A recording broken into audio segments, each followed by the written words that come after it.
I called David on Tuesday, or I sent out a message on Tuesday to ask him to sing that song because it went perfectly with the lesson, the title of which, Then Everything Changed. As the week went by, Saturday morning specifically, everything did change, and I called Donna Johnson to speak today. So the bulletin, the quotations, and the title have nothing to do with what she's going to say, but it will be for next week. I'd like to introduce her. She is the CEO of Unity Worldwide Ministries.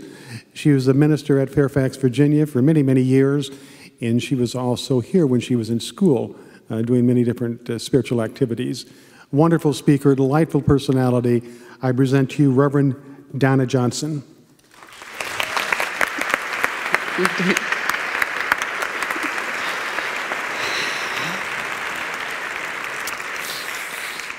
Good morning, and thank you, Duke, for calling me. It's my joy to be with you this morning.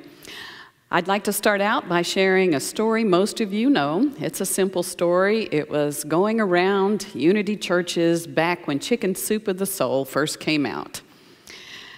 Two guys are walking along a beach early morning, and the tide has come in and the tide has gone out. And as they're walking along, one man picks up a starfish and throws it back in the water. And he keeps going and picks up another and throws it back in the water. And finally, the man he was walking with said, "Why are you doing that?" And he says, "Well, I'm just trying to save the starfish population." And he says, "You cannot possibly save all of the starfish by doing that." And he said, "What does it matter?" And the man who picked up the starfish and threw it back said, "It matters to that starfish."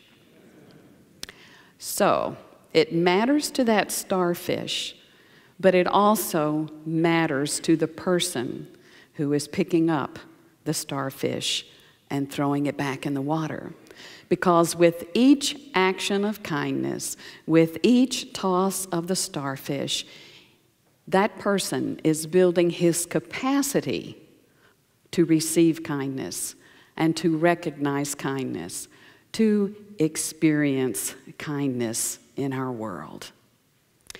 Unity is formed on the foundation of the teachings of Jesus, not the teachings about Jesus, not all of the doctrine stuff, but the teachings that Jesus gave us.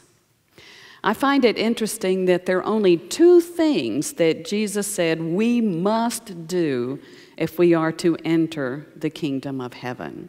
So before I get into those two things, I would like to ask you, what is the kingdom of heaven? What is it? You know, is it a place in the sky where you get the crown and the robe and you play the harp? I hope not, because that would leave out the jazzy saxophone, which I dearly love. So that's not my idea of heaven. What is the kingdom of heaven? It was Jesus' mission on earth to bring that to us. So it's important that we have an understanding about what it is that we're seeking. I believe, and Unity teaches, that it is a state of consciousness. It is a state of being whereby we can look into the world and say it is good and very good, where we can feel at home, where we can feel safe, where we can feel peaceful, where we can feel gratitude for our life's experiences. And just a little bit of the kingdom of heaven will cause our capacity to expand. It will cause our consciousness to rise. Jesus taught a lot about the kingdom of heaven in the Sermon on the Mount. If you want to know what Jesus taught, it's in Matthew 5, 6, and 7. Just read those 3 chapters and it's all in there.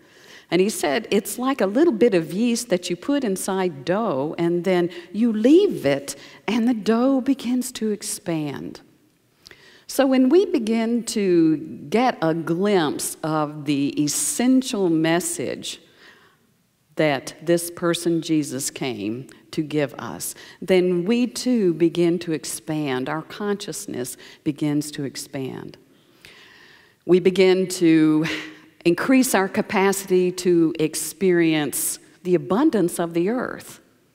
You know, I've heard ever since I've been in Unity, we live in an abundant world, and yet I'd look at my checkbook and I'd go, well, I'm not seeing it, you know. Maybe your world's abundant. And then one day it dawned on me, there's no absence of stuff here, people. There's stuff everywhere. I think Harold Payne is a New Thought songwriter who wrote the song Everything is Holy Now. Some of you may know that. And he has a verse that says, wine from water is not so small, but an even greater miracle is that anything is here at all. That is the abundance of the universe. All of this stuff that is here for us to experience and to enjoy. So what is your capacity to receive this material world and to enjoy it? What is your capacity to receive love and to feel that vibration? Jesus said there are two things we must do, two commandments. And the first one is love God with all your mind, with all your heart, with all your soul, and with all your strength. Why love? Why not just respect God? Why not worship God? Why is it love? I believe it is because God is love.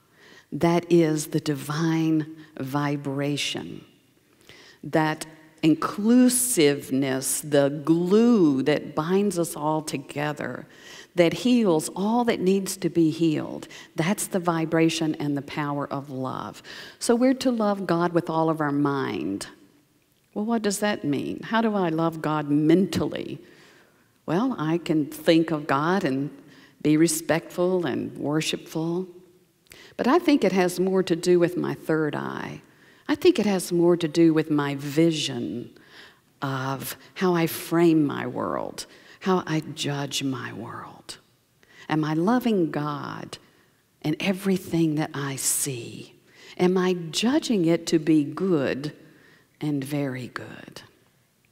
And to love God with all of my heart means that I open myself to feel God.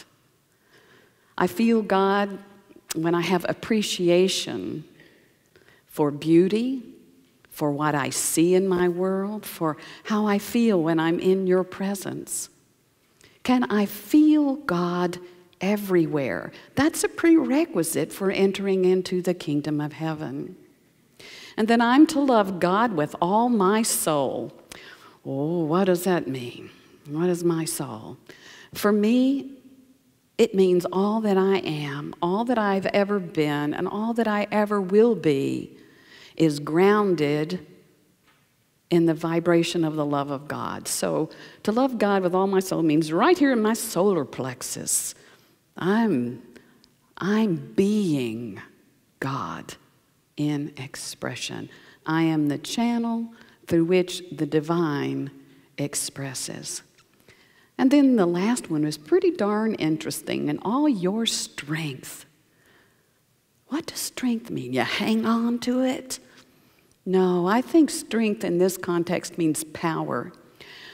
You take all of the power that you have, which incidentally is infinite, and you put it behind all you see, all you feel, and all you are. When you're practicing the presence of God, you're practicing the power and the presence of God. Which leads me to Unity's very first principle.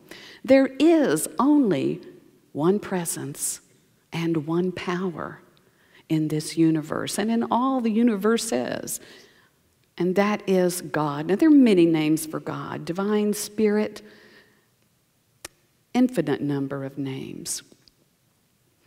I call it the ground of being. One presence and one power. You can just boil it down to there is no spot where God is not. God is everything manifesting now. I love quantum physics because The quantum theory points to this age-old principle that for thousands of years people have taught and known, the sages and the mystery schools, the one presence and the one power of God. So we could say God exists as potential. It is the potential to come into expression. And when God is expressing in that place as potential, it is the wave. And then when it shows up in manifestation as you, or as me, or as this podium, or as these candles, it turns into a particle. It turns into form, something observable. How and why? Well, that leads me to Unity's second principle, which says that we are individualized expressions of the divine, which only stands to reason. If there's one presence everywhere expressing, that means that's exactly what you and I are. We are the divine here having a human experience, as Teilhard de Chardin said. Human beings having a human experience. So as a focal point of God, this is where you're really going to think I'm out there. Everything that's drawn into manifestation in my world, in my reality, is coming through my consciousness. It's coming through my field of awareness. You see, my reality is unique to me, just as your reality is unique to you. It is coming through your consciousness. And from the potential of God, who always says yes, what would you like to have manifest? And we say, oh, let me think about it and think about it and think about it. Let me put a little power behind it and feel it and feel it and feel it. And boom, it pops into our reality. That's called the law of manifestation, which is one of Unity's principles also. Whatever we put our attention on for any length of time and infuse it with this power that we are given, this creative ability, it will manifest for us in our lives, positive or negative. So we have the power. Now, everything in my reality is here to benefit me. Every single thing. No exceptions. Yes, that poisonous snake is here to benefit me. Yes, the betrayal I felt from my best friend when XYZ happened, that's here to benefit me. Just like the sunrises in the morning give me a vista that will never be repeated, and I swell with gratitude for a beautiful day, benefits me. It all comes to benefit me when I know it's all manifesting for my benefit. I, through my own consciousness, as a divine being, I'm not speaking of ego consciousness here, I'm speaking of the divine presence within each of us, calls forth into manifestation exactly what we need to grow and to know what beliefs we are holding inside unconsciously that are separating us from one another, separating us from our prosperity, separating us from our love, separating us into our isolation. It's all here being reflected back.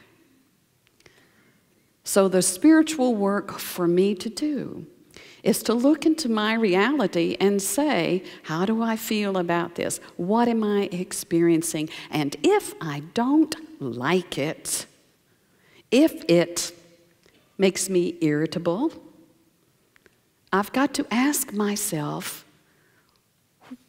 what is it I'm believing? What is it inside of me that is irritatable?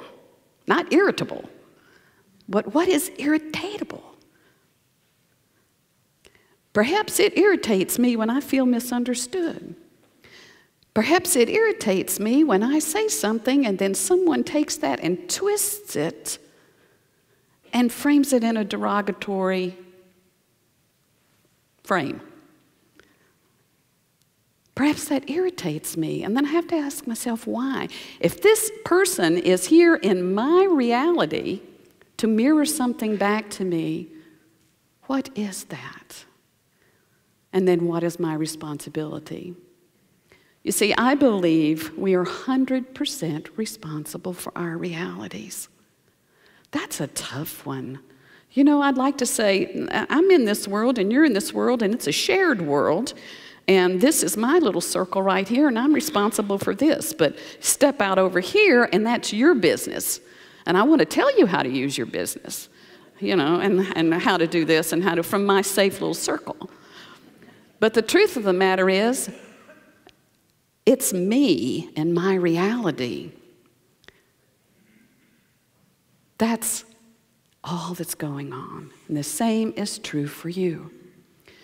I read a book recently that kind of put some of these ideas together for me, and it's called Busting Loose from the Money Game.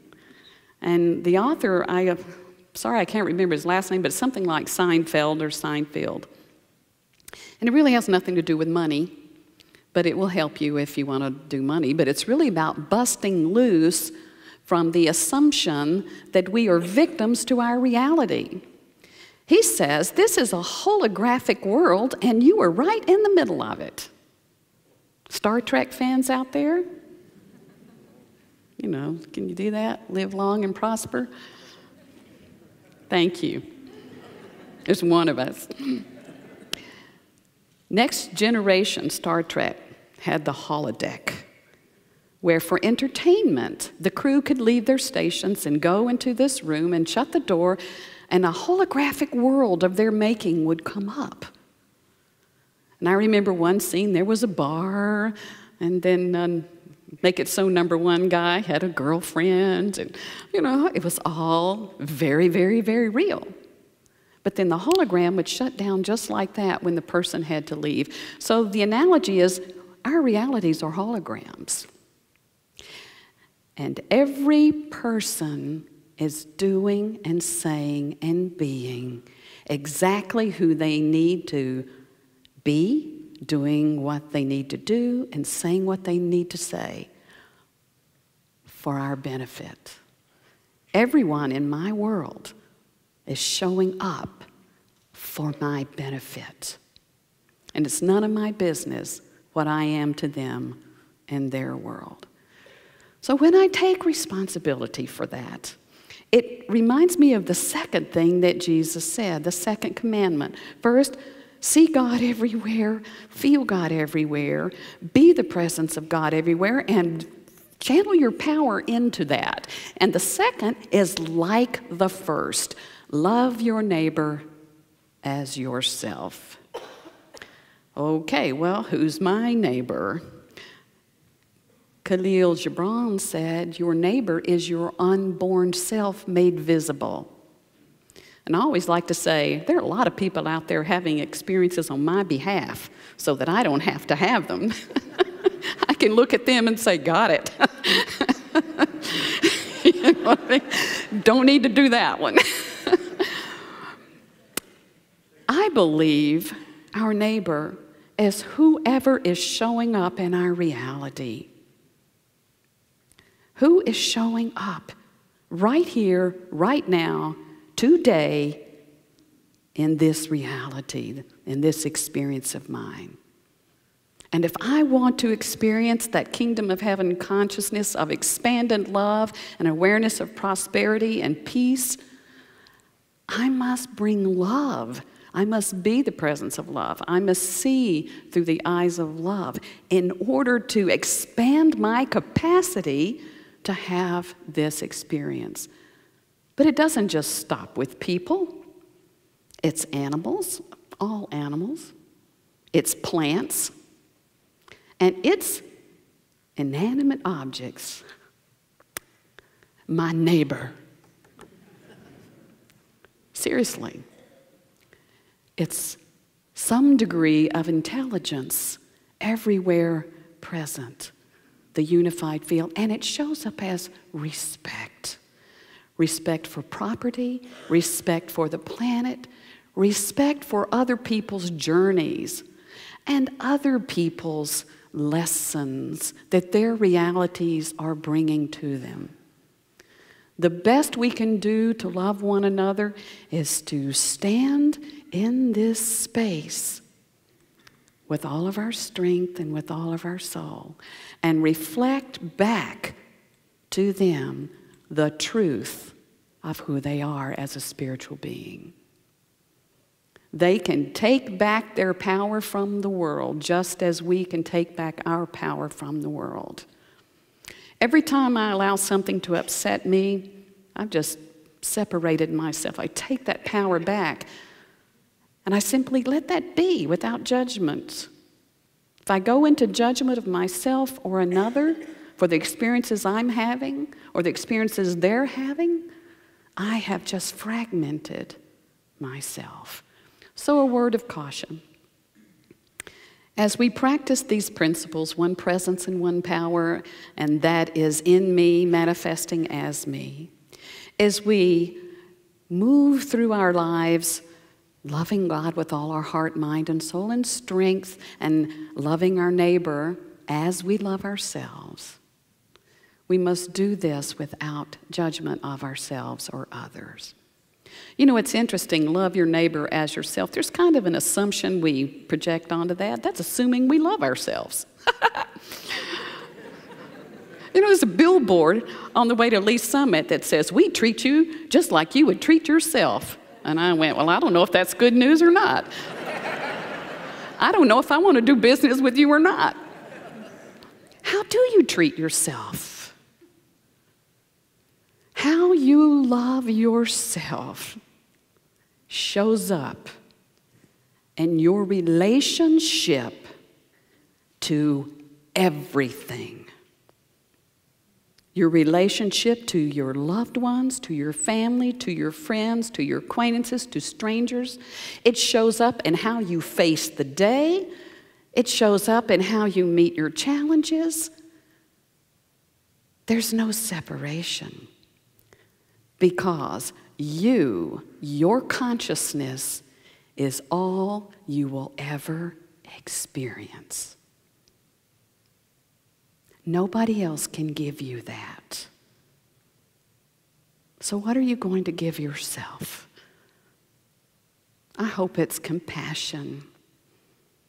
I hope it's the encouragement to keep expanding your capacity to know more and more of your divine self. And as you practice these things, be grateful. Do you know, I'm very grateful for my blessings. I am so blessed. I have a job that's challenging, that I enjoy. I have a beautiful place to live. I have a loving family. I have fabulous friends. I am so blessed. And it's easy to name the good stuff. But I remember Jesus said, well, if you just love those who love you, what have you accomplished? Doesn't everybody do that? How is that going to get you into the kingdom of heaven?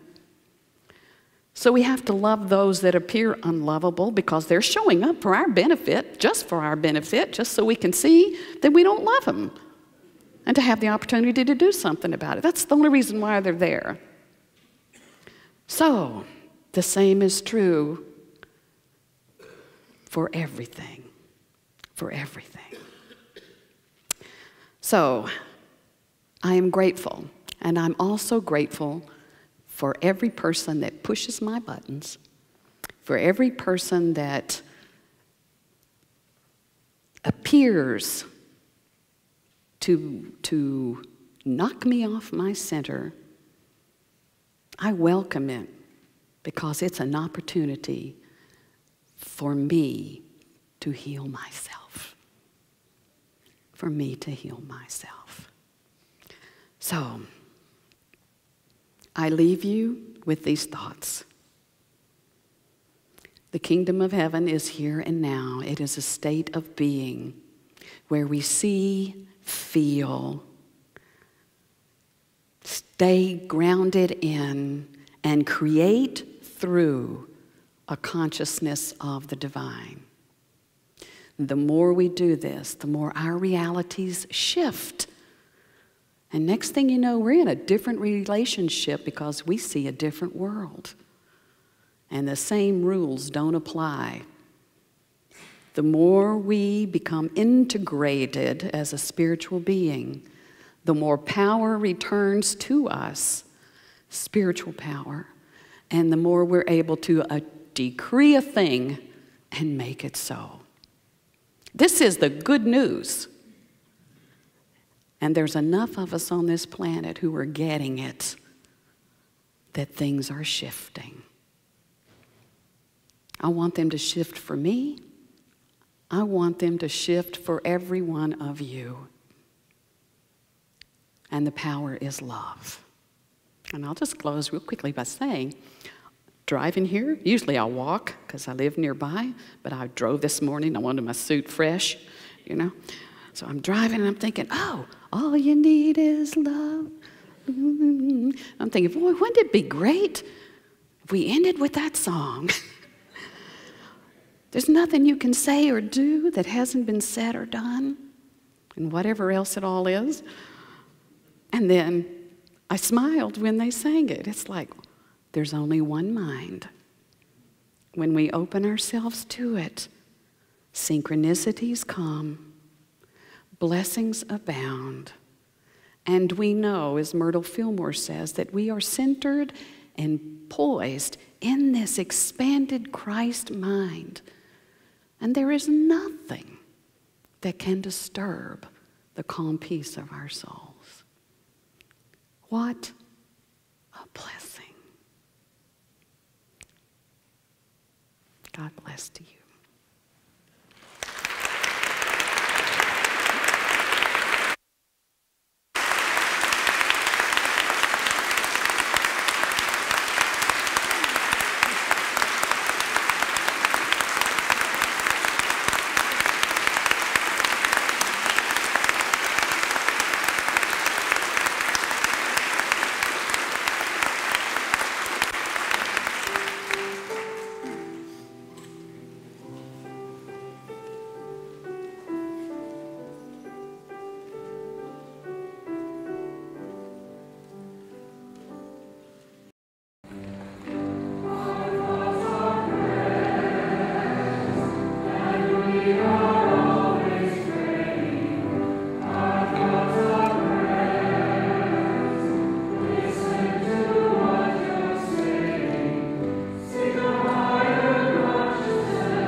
Yes, every thought does become a prayer. It is a prayer.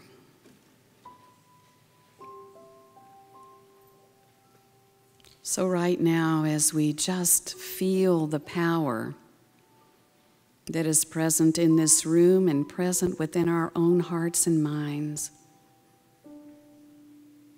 we know that we can bring forth into manifestation the desires of our hearts. For the universe is wired to give us, to give and to give and to give us the desires of our heart. So our prayer this morning might be that the words of our mouths and the meditations of our heart be in alignment with these highest truths that we know.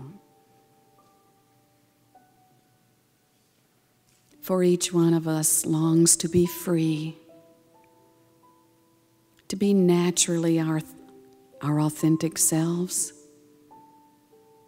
to be appreciated, to be loved and valued and honored.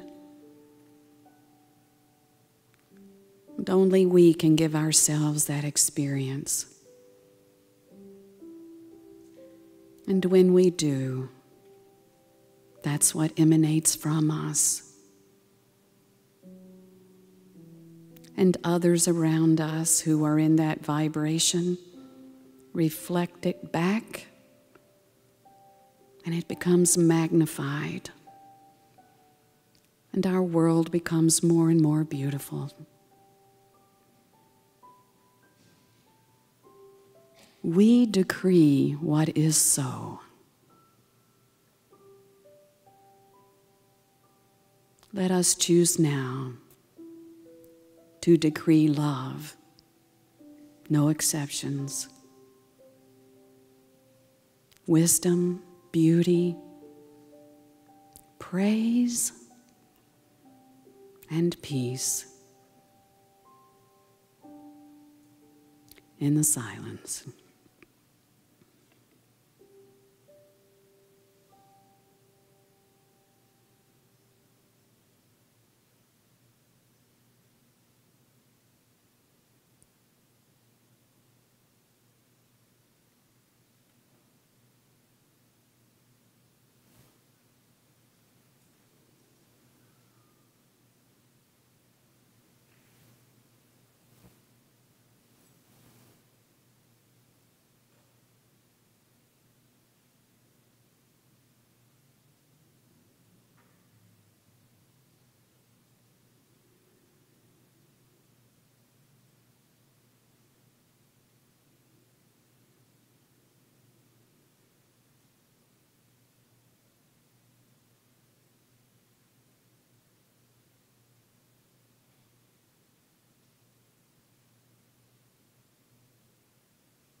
Thank you, precious Spirit. Thank you for this experience we are having now, for this journey we call life, and for one another. And so it is. Amen.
now come to that time when we have the precious opportunity to share with generosity and love with each other that we are sharing for the spiritual community to be sustainable. And we are truly having this opportunity to realize that we are a blessing, and through that we are blessed. So as you hold your offering in your hand and have that sense of gratitude in this moment for all that we have and all that we are, I feel free to join me in saying the offering prayer. Divine love, through me, blesses and multiplies all that I give and all that I receive. And so it is.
Holy now. It used to be a world half there.